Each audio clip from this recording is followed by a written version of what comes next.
لما نتكلم عن المساواة فده أمر ضروري وحتمي جدا لارتقاء الدول والمجتمعات. والمساواة هنا مش معناها إن احنا نوزع فلوس 50-50، المساواة معناها العدالة. العدالة بين مواطنين الدولة. وهنا هتكلم عن الموضوع في شقين. الشق الأول هنتكلم فيه عن المرأة والرجل، العدالة والمساواة بين المرأة والرجل، والشق الثاني عن أفراد المجتمع ككل. بس هي النهاردة هتكلم عن العدالة والمساواة بين المرأة والرجل. العدالة هنا معناها في وجهة نظري هو عدة بنود: إتاحة الفرص للجميع بالتساوي، حقوق للجميع بالتساوي، واجبات للجميع بالتساوي. تعالوا نشوف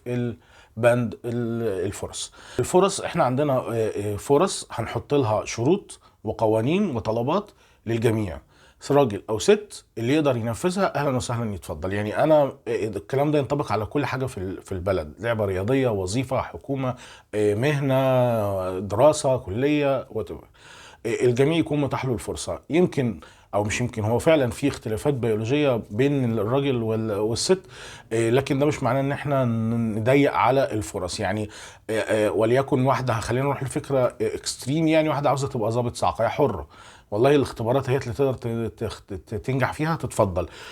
معروف او يعني كان زمان مش متاح للشباب ان هم يخشوا يدرسوا تمريض، كان كليات التمريض للبنات بس. في واحد عاوز يشتغل تمريض، والله في اختبارات 1 2 3، لو قادر تخش فيها اتفضل انجح. ممكن الستات هيكونوا انجح في مهن ووظائف ورياضات مثلا وممارسات رياضيه او كده، اكتر من الرجاله زي جمباز مثلا، والرجاله انجح في حاجات تانية، ده بسبب الاختلافات البيولوجيه. لكن ده ملناش دعوه احنا بيه، احنا كمجتمع وكدوله ملناش دعوه بيه. احنا لينا ان احنا هنتيح الفرص للجميع. اللي عاوز يخش الاختبار ده او الحاجه ديت يتفضل اهلا وسهلا، واللي قادر ينجح فيها يتفضل. يعني هتلاقي في ستات انجح من الرجاله في مجالات انسب للرجاله بيولوجيا، والعكس كذلك هتلاقي رجاله انجح في الناحيه التانيه. ده ملناش دعوه احنا بيه، ده كل واحد هو وشطارته. لكن في الاخر احنا بنتكلم عن اتاحه الفرص للجميع بالتساوي.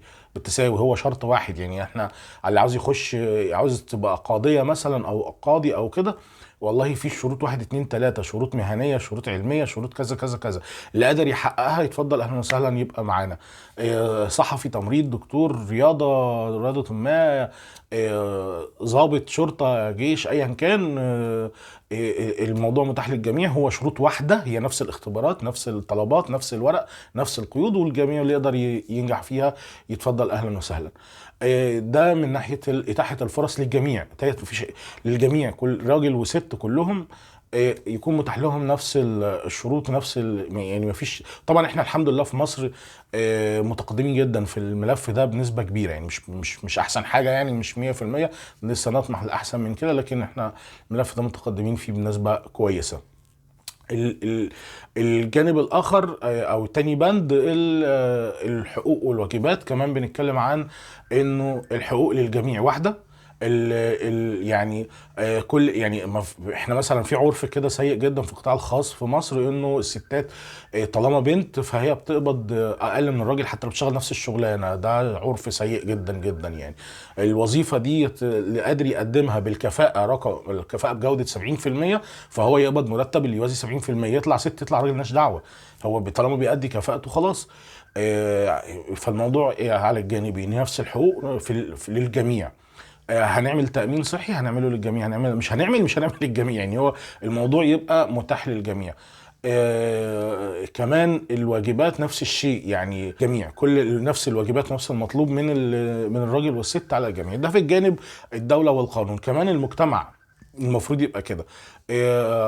يعني ما يبقاش في ضغط طول الوقت على الراجل مثلا انه ما ينفعش تعيط، ما ينفعش تعبر عن مشاعرك، ما ينفعش مش عارف ايه، ومطلوب منه ان هو طول الوقت. يعني حتى الموجه اللي طالعه اليومين دولت ان هو الراجل اللي يعمل كل حاجه، هو اللي يفرش بيته، هو اللي يصرف، وهي هو اللي مش عارف ايه، والراجل بيجي في شنطته. ده كلام مستورد، ده مش بتاع المصريين. يعني المصريين المفروض احنا سابقين بده بشويه، احنا اشيك من ده شويتين، انه الراجل والست بيعمروا بيتهم سوا. يعني حتى يعني طيب عندكم مشكله مع موضوع القايمه والقصص دي. طيب مع يعني بدل ما نتراجع خطوتين لورا، وان هو الست يبقى كل دورها ان هي غسيل وطبخ وكده وضغط عليها جدا، ده تقليل منها وضغط عليها. والراجل كمان ضغط عليه ان هو مطلوب يعمل كل حاجه ماديه لوحده، ويبقى في انفصام كده كل واحد لوحده في بند. ما تتعاونوا يا جماعه يعني، تشابكوا مع بعض كده وتعاونوا، واللي يقدر يعمل حاجه بيعملها. فحتى اجتماعيا طبعا ده مجرد مثال يعني، فحتى اجتماعيا لا ناخد خطوه لقدام مش نرجع خطوه لورا يعني. الحياه تشارك يعني، سواء في البيزنس، في العلاقات الانسانيه، في الجواز، في موضوع التشارك، مش ند بند كده لبعض. طبعا يعني بيقابلنا مثلا الستات بيقابلهم مشاكل، اللي عاوزه تنزل في فندق مش عارفه، وده عرف اجتماعي مش حاجه قانونيه. اللي عاوزه تسكن في شقه الناس مش بيرضوش يأجروا لها لوحدها.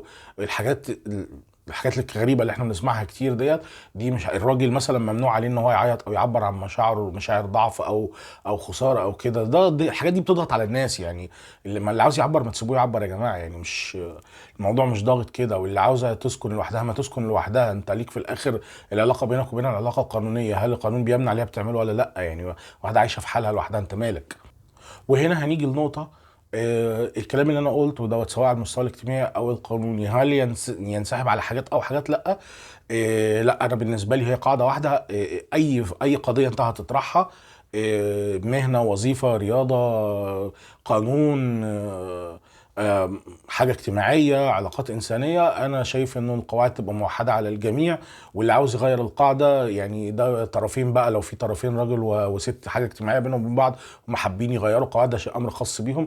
لكن أنا بالنسبة للمجتمع لا، هو المفروض يبقى الأمر موحد على الجميع. يعني ليه مثلا في مصر ليه الزوجه بتحط اسم زوجها في البطاقه وهو لا ما تحطش اسم زوجته يعني؟ يعني لو في مشكله في انا عارف ان الموضوع له جانب ديني يعني، بس الدوله ملهاش دعوه يعني. ما الدوله لو هتحط اسم الزوجه في بطاقته، يبقى هو كمان يحط اسم الزوج في بطاقتها، يبقى هو كمان يحط اسم زوجته، او شيل من الناحيتين يعني. قوانين الاحوال الشخصيه كمان في حاجات، في اختلافات بين الراجل والست يعني، في الطلاق بقى، في الجواز.